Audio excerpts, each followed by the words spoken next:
dear devotees, is wonderful. Wonderful. I was actually feeling jubilant as you're making these comments. All three of you. The way that you picked out, especially that pastime yesterday, Nityananda Ram's kick. That is where most practicing devotees, as Yosna Mataji said, most practicing devotees try to avoid. But how that is, this is what Queen Kunti was praying for. Vipada santuta shashvat tatra tatro chakat. We practice bhakti, but this important aspect. And it is to be seen as beautiful, though it is difficult to handle at once. That is how this mercy needs to be seen upon. Mercy comes in different ways. Mercy comes as an inspiration from within. Mercy comes as a soothing shelter to rest upon. Mercy comes this way also. This is tough love. Still love. But tough love is very potent to bring the transformation. Nevertheless, that is love. Tough love. Nityananda Ram kick is tough love. And it does come upon us. I would say not upon us. It comes very nicely onto us. Just that we are, when we know the significance and the potency of this kind of mercy, then we will be like, yes, we want to receive this mercy.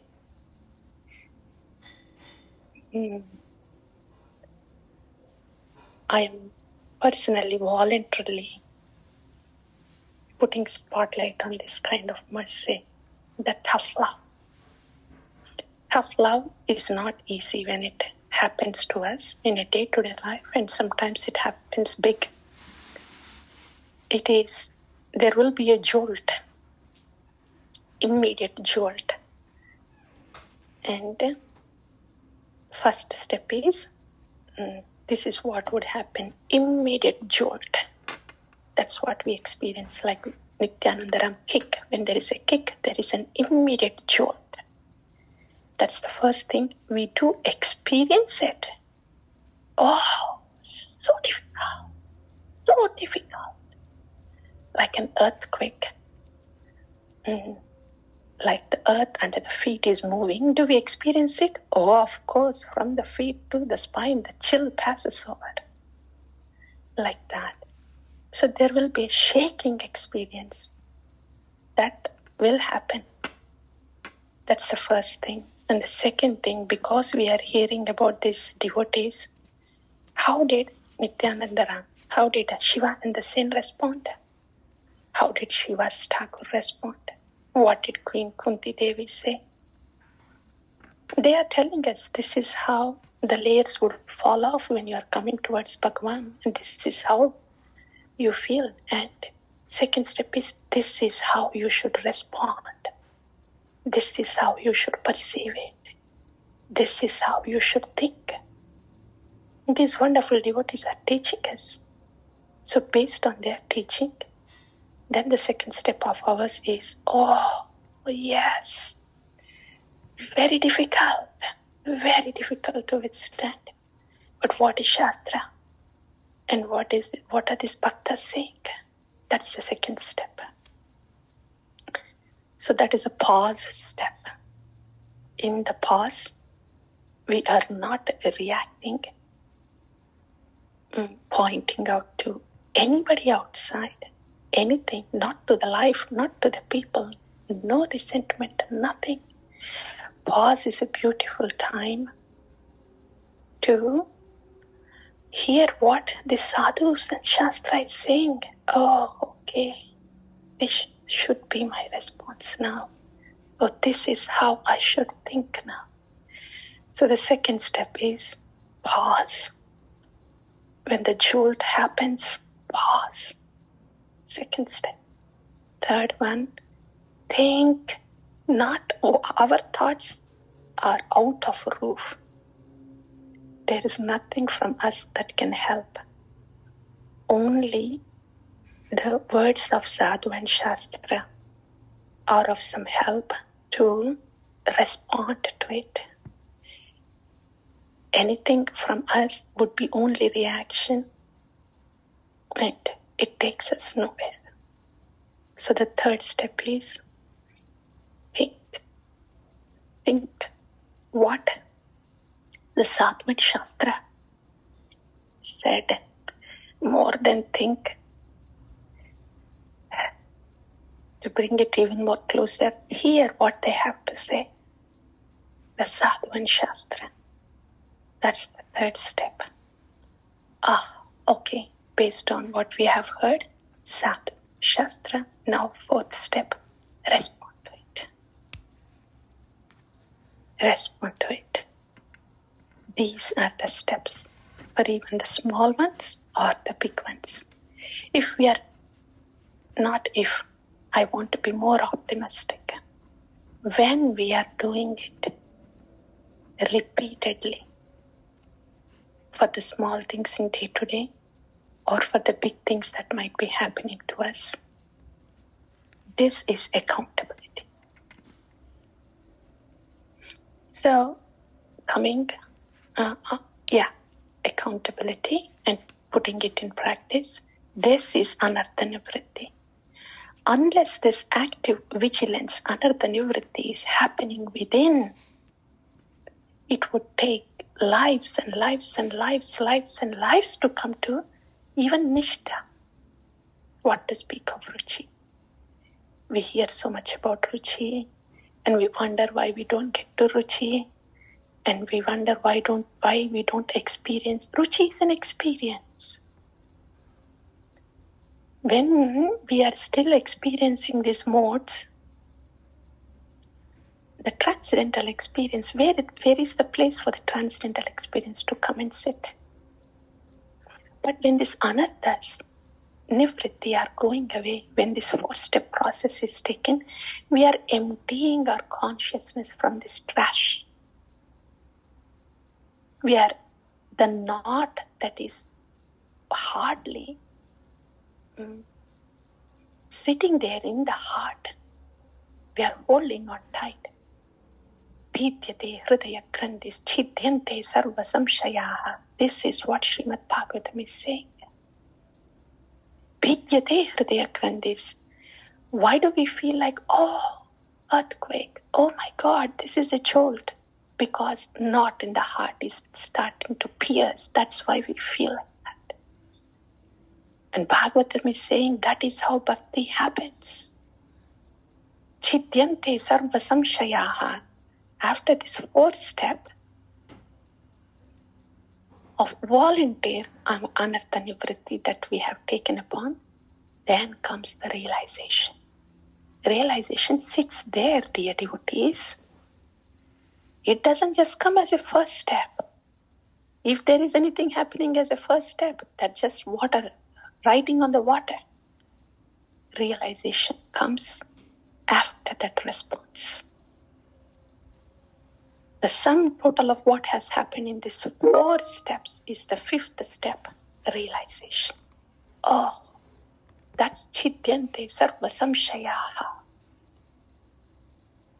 All the doubts are cut now. What was the doubt before? This is hard. Bhakti is hard. Somebody is doing something to me.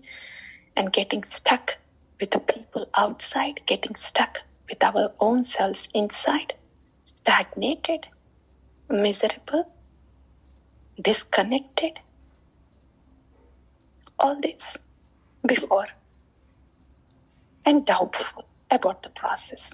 Because we are not sincere. We are not up to it. So, doubtful about the process. Now, when one is ready, has this accountability and determination, I am up to it. Yes, please. what is the sadhu and shāstra saying, and yes, I want to do it. That's when bhakti works. That's when one can experience bhakti. Are you ready? Are we ready to do, to think, and to do what sadhu and shāstra is teaching us? To do this 4-step process. For little things or big things in bhakti. Then of course, beautifully pratyakshavagam dharmyam. 5th step will happen. Everything that is said in Srimad Bhagavatam will happen.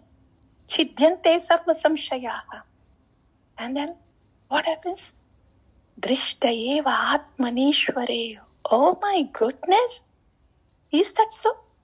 Is it really happening to us? To each one of us? What was said in Srimad Bhagavatam?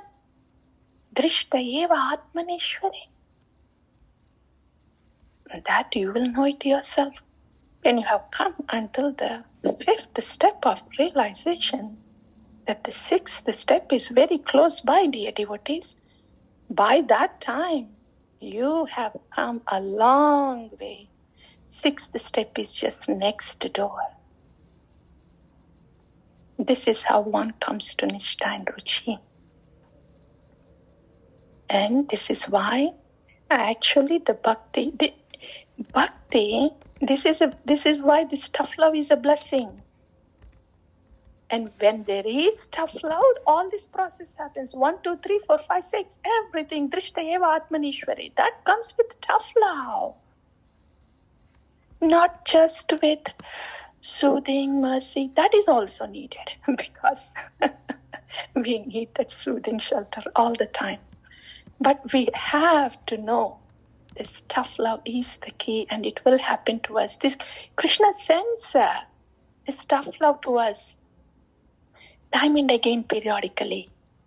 And if we are accepting this as the tough love and ready for this, you will experience it because realization is there. Chidyante sarva samshayaha, Bhagavatam is saying. That's when the realization comes. Now it's up to us. Yeah. So, and combining what all you have said, 3 of you very nicely picked the right one, the right topic, and very nicely discussed. All 3 of you beautifully put the points out there. It just shows that you have contemplated it and you are thinking and heading in the right direction. This is beautiful. Thank you, all 3 of you, for your comments. And to summarize that, yes, all of you are putting it, all your points fit in their place, and I'll summarize that. So, Nitai Gunman Prabhu, when you said what you have said, that is, remember in that Sattva course, the thought, judge, and emotion. So we have realized that this is the reality, and after we have realized it, the summary conclusion is that, as Pranpait Prabhu, you said, yes, now I take the accountability. Unless we take the accountability, and Jyotsna Mataji, what you're saying, we would not give such significance to the sadhu and shastra words and determined to do it ourselves. Unless we take the accountability. Otherwise, oh yeah, that shloka is there, the sadhu vani is there, shastra is there. Yes, I know the shloka. But I still have this problem. But that person is still doing it. If only this thing changes in my life a little bit, then I think I will be better. All these are coming because I don't take the accountability. Everything that we need is right in front of us. Why don't we use it? And why don't we experience it? Because we don't take the accountability of our lack of progress in bhakti, so-called lack of progress in bhakti. And we don't take the accountability, dear devotees. We don't take the accountability of our own misery, dear devotees. The pain that we go through, the confusion we have, We only know how confused and how painful it is. But when I take the accountability for my pain and misery, that's when I will see, I will try to look around from within, nothing outside. 100% accountability is I am closing the doors from outside. Yeah? I am not pointing it out the people, pointing out to the Lord, pointing out to the life, all of that. Doors closed. Then where do I get my answers and solace? Now look from within. And now the seriousness, now the voice of sadhu and shāstra will be loud. When I close the doors of this mind, which talks about the people, which talks about how people are responsible, how my life and situations and God and this and that and whatever is responsible outside, I am closing the doors for the mind. And look within, then the doors will open for sadhu shāstra. They become louder. Because the mind chaos was there so much before, the sadhu and shāstra words were there but were not heard. And that's why, because of the mind voice, we were still miserable, we were still disconnected, confused, we were not experiencing what and the bhakti is supposed to give, what sadhu and shāstra are saying, we are not experiencing because we are not doing it. And why are we not doing it? Because the mind voice is so loud that we are unable to think and do it. When I take 100% accountability, okay, dear mind, now let's turn inside. I will take you. I have heard the sadhu shāstra. Let's go to them. They will take us to Krishna. That has to happen.